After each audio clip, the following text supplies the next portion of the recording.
কোনো সংখ্যার 15% সমান 30 হলে এর 60% কত?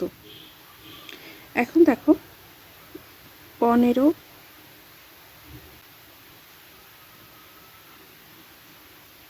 30, তাহলে 1% সমান 30/15।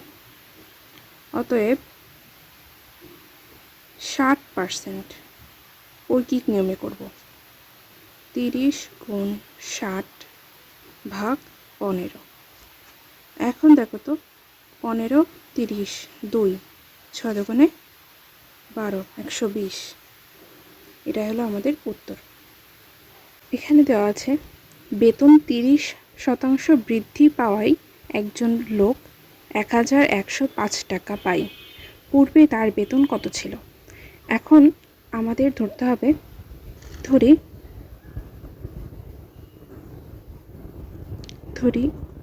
পূর্বে বেতন ছিল, পূর্বে তার বেতন ছিল 100%। এখন 30 টাকা বৃদ্ধি পাওয়ায় 30% বৃদ্ধি পাওয়ায় বেতন আগেরটা যোগ 30 অর্থাৎ 130%। এখন দেখো, তাহলে আগে ছিল 100, এখন হয়েছে 130। তাহলে 30% বৃদ্ধি পাওয়ার পরে একজন লোক এত টাকা পায়, অর্থাৎ 130% বৃদ্ধি পেলে 1105 টাকা পাবে।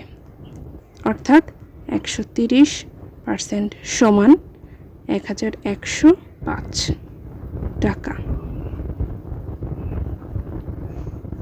তাহলে 1% সমান কত? 1105/130 টাকা। অতএব আমাদের আগের পূর্বেরটা বের করতে বলেছে, তার পূর্বে বেতন আমরা ধরেছি 100, তাহলে এখানে 100% সমান 1105 গুণ 100/130। এখন দেখুন কাটাকাটি যাবে, 0 0 কাটা, 13 আর 1105 8 5 85। তাহলে এটা হবে হলো 85 গুণ 10 850 টাকা। এটা মানিকের মাসিক বেতন 9% বৃদ্ধি পাওয়ার ফলে তার মাসিক সঞ্চয় সমান হারে বৃদ্ধি পেয়ে 1853 টাকা হলো। আগে সঞ্চয় কত ছিল? এই অঙ্কটা আগের অঙ্কের মতোই আমরা করব, আগের নিয়মেই। এখন দেখো আমরা প্রথমে আগে কত ছিল সেটা ধরব। তাহলে মনে করো আগে ছিল 100%, এটা হলো আগে ছিল। তাহলে 9% বৃদ্ধি পাওয়ায় কত হবে? আগের 100 যোগ 9%, তাহলে 109%। তাহলে 109% হলো আমাদের বর্তমান, 9% বৃদ্ধি পায়। তাহলে এখন ধরো 9% বৃদ্ধি পাওয়ার ফলে তার মাসিক সঞ্চয় সমান হারে বৃদ্ধি পেয়ে 1853 টাকা হলো, অর্থাৎ 109% সমান 1853।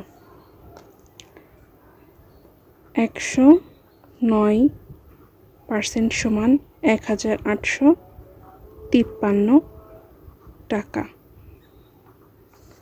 অতএব 1% সমান 1853/109 টাকা।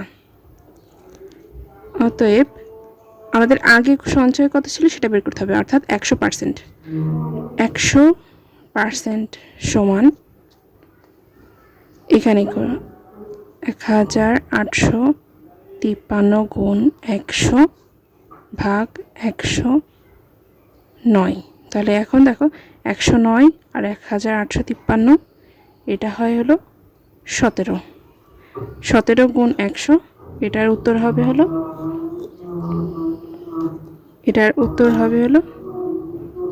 1700 টাকা। এখানে লিখলাম, ওখানে জায়গা নেই।